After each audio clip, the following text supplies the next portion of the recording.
Hello കുട്ടീസ്, welcome back to Xylem learning. It's me Anurak. ഞാൻ നിങ്ങളുടെ സ്വന്തം മിസ്സാണ്. ഓക്കെ, മക്കളെ എല്ലാവരും നല്ല അടിപൊളിയായിട്ട് നിങ്ങളെ ഓരോ ചാപ്റ്റേഴ്സും ഇങ്ങനെ പഠിച്ചുകൊണ്ടിരിക്കുന്നുണ്ടാവും അല്ലേ. ഇപ്പൊ മാത്സിൽ നമ്മൾ കുഞ്ഞി ക്ലാസ്സിലെ ഇപ്പം 4th സ്റ്റാൻഡേർഡ് മുതലേ നമ്മൾ കേട്ട് വരുന്ന ഒരു വേർഡാണ് പെരിമീറ്റർ അല്ലെങ്കിൽ പെരിമീറ്ററും അതുപോലെ തന്നെ ഏരിയയും. അപ്പൊ പെരിമീറ്റർ നമുക്ക് അറിയുന്ന കാര്യമാണ് ചുറ്റളവ്, അതേപോലെ ഏരിയ പരപ്പളവ് അല്ലെ.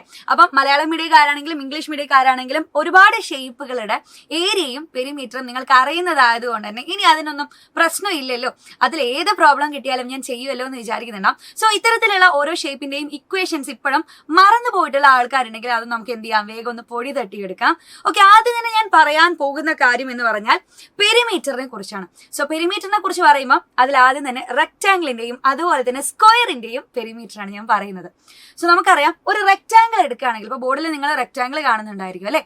ആ ബോർഡിൽ കാണുന്ന റെക്ടാംഗിളിൽ നമുക്കറിയാം അതിൽ ലെങ്ത്തും ഉണ്ട് അതേപോലെ തന്നെ ബ്രെഡ്ത്തും ഉണ്ട്, നീളവും വീതിയും. സോ നമ്മൾ പെരിമീറ്റർ കാണുന്ന ക്വസ്റ്റ്യൻസുകൾ വരെ എങ്ങനെയാണ്, യെസ് നമുക്കൊരു ചതുരാകൃതിയിലുള്ള എന്തെങ്കിലും ഒരു പൂന്തോട്ടമോ അങ്ങനെ ഏതെങ്കിലും ഒരു ഗ്രൗണ്ടോ അങ്ങനെ എന്തെങ്കിലും ഉണ്ടെങ്കിൽ അതിന് ചുറ്റും വേലി കെട്ടാൻ എത്ര മീറ്റർ കമ്പി വേണം, അങ്ങനത്തെ ക്വസ്റ്റ്യൻസിലൊക്കെയാണ് നമുക്ക് പെരിമീറ്ററിന്റെ ഉപയോഗം വേണ്ടത് അല്ലെ. അപ്പൊ ഇത്തരത്തില് നമ്മൾ എന്ത് ചെയ്യുക, റെക്ടാംഗിളിന്റെ ലെങ്ത്തും ബ്രെഡ്ത്തും തന്നിട്ടുണ്ടെങ്കിൽ നമ്മള് അതിന്റെ പെരിമീറ്റർ കാണുക എന്ന് പറഞ്ഞാൽ 2 × L + B ആണ്.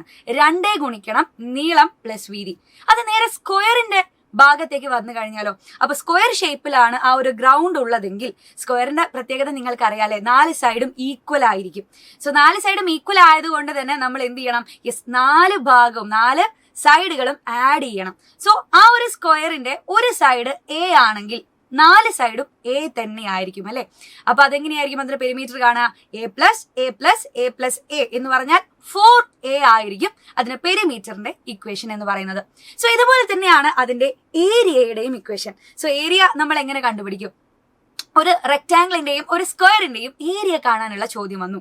സോ ഏരിയ എന്ന് പറയുമ്പോൾ സാധാരണഗതിയിൽ നിങ്ങൾക്ക് ക്വസ്റ്റ്യൻ വരികയാണെങ്കിൽ ഇപ്പൊ നിങ്ങൾക്ക് ഇപ്പൊ പറഞ്ഞ പോലെ തന്നെ ഒരു ചുമരുണ്ട്, റെക്ടാംഗിൾ ഷേപ്പിലുള്ള ആ ഒരു ചുമരില് പെയിന്റ് അടിക്കാൻ എന്ന് പറയുമ്പോൾ എത്ര ഭാഗത്ത് പെയിന്റ് അടിക്കണം എന്ന് പറയുമ്പോൾ അതിന്റെ എന്താണ്, ആ ഉപരിതലമാണ് പറയുന്നത്, അതാണ് അതിന്റെ ഏരിയ. ഓക്കെ, അപ്പൊ റെക്ടാംഗിളിന്റെ കേസിലാണെങ്കിൽ അത് ലെങ്ത്തും അതുപോലെ ബ്രെഡ്ത്തും ഉണ്ടായിരിക്കും അല്ലെ. അപ്പൊ ലെങ്ത് നീളവും വീതിയും തന്നു കഴിഞ്ഞാൽ ഏരിയ കാണാനുള്ള ഇക്വേഷൻ എന്ന് പറഞ്ഞാൽ ലെങ്ത് ഇൻറ്റു ബ്രെഡ്ത്ത് ആണ്, നീളം ഗുണിക്കണം വീതിയാണ് ചെയ്യുക. അതുപോലെ അത് സ്ക്വയറിന്റെ കേസിലായാലോ, സ്ക്വയറിന്റെ പ്രത്യേകത നമ്മൾ നേരത്തെ പറഞ്ഞ പോലെ 4 സൈഡും ഈക്വൽ ആയിരിക്കും. അതിൽ ഒരു സൈഡ് അല്ലെങ്കിൽ ഒരു വശം A എന്നെടുത്തു കഴിഞ്ഞാൽ എന്ത് ചെയ്യും, നമ്മൾ സൈഡ് ഇൻറ്റു സൈഡ് A വരും അല്ലെ. A എന്ന് പറഞ്ഞാൽ A സ്ക്വയർ ആയിരിക്കും അതില് ഏരിയ കാണാനുള്ള ഇക്വേഷൻ. അപ്പൊ സ്ക്വയറിന്റെ കേസിലും പെരിമീറ്ററിന്റെ കേസിലൊക്കെ നിങ്ങൾ ഇത് പഠിച്ചു. ഇനി നമ്മൾ ട്രയാംഗിളിന്റെ കേസിലേക്ക് വന്നാലോ. സോ ട്രയാംഗിൾ ഇതിലൊരു ചെറിയ വില്ലനാണ്, കാരണം ഈ ഒരു ഇക്വേഷൻ പോലെയല്ല. സോ ട്രയാംഗിളിന്റെ കേസിൽ നമ്മൾ പെരിമീറ്റർ കാണാൻ വളരെ എളുപ്പമാണ്. ഒരു ട്രയാംഗിൾ ഷേപ്പിലുള്ള എന്തെങ്കിലും ഒരു സാധനത്തിൽ ചുറ്റും നമ്മൾ എന്തെങ്കിലും നൂല് കൊണ്ട് കെട്ടണമെങ്കിൽ അതിന് എത്ര നീളം വേണം എന്നൊക്കെയുള്ള ചോദ്യമാണ് നമ്മൾ പെരിമീറ്റർ, ചുറ്റളവ് അല്ലേ. അപ്പൊ ആ ട്രയാംഗിളിന് 3 സൈഡുകൾ ഉണ്ടായിരിക്കും. അപ്പൊ നമ്മൾ പെരിമീറ്റർ കാണാൻ എന്ത് ചെയ്യണം, ഓരോ സൈഡും A-B-C ആണെങ്കിൽ നമ്മൾ എന്ത് ചെയ്യണം, A+B+C ചെയ്താൽ നമുക്ക് പെരിമീറ്റർ കിട്ടും ട്രയാംഗിളിന്റെ. ഓക്കെ, ഇനി നമ്മൾ അതിന്റെ ഏരിയ കാണാനാണെങ്കിലോ, സോ ട്രയാംഗിളിന്റെ ഏരിയ കാണാൻ നിങ്ങൾ ശ്രദ്ധിക്കേണ്ട കാര്യം, ട്രയാംഗിളിന് ഒരു ഹൈറ്റ് ഉണ്ടായിരിക്കും ഇല്ലേ. ട്രയാംഗിളിന് ഒരു ഹൈറ്റ് ഉണ്ട്.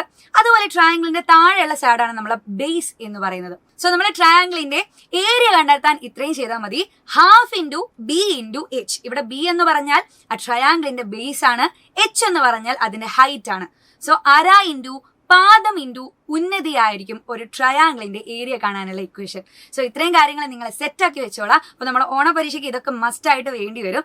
ഓണപരീക്ഷയ്ക്ക് മാത്രമല്ല കേട്ടോ, ആനുവൽ എക്സാമിനാണെങ്കിലും ഇനി വരുന്ന നിങ്ങളുടെ 8th-ലാണെങ്കിലും 10th-ലാണെങ്കിലും ഏത് സ്റ്റാൻഡേർഡ് ആയിക്കോട്ടെ അതിലൊക്കെ മക്കൾക്ക് പഠിക്കണം. സോ എന്റെ മക്കൾ ഇപ്പൊ കുഞ്ഞു മക്കളാണ് എനിക്കറിയാം, എന്നാലും ഇത്രയും കാര്യങ്ങൾ എന്ത് ചെയ്യുക, നമ്മൾ പക്ക ആക്കി വെച്ചോളാം. ഓക്കെ, അപ്പം നമുക്ക് നെക്സ്റ്റ് ഒരു വീഡിയോയിൽ കാണുന്നത് വരെ ബൈ ബൈ, സീ യു.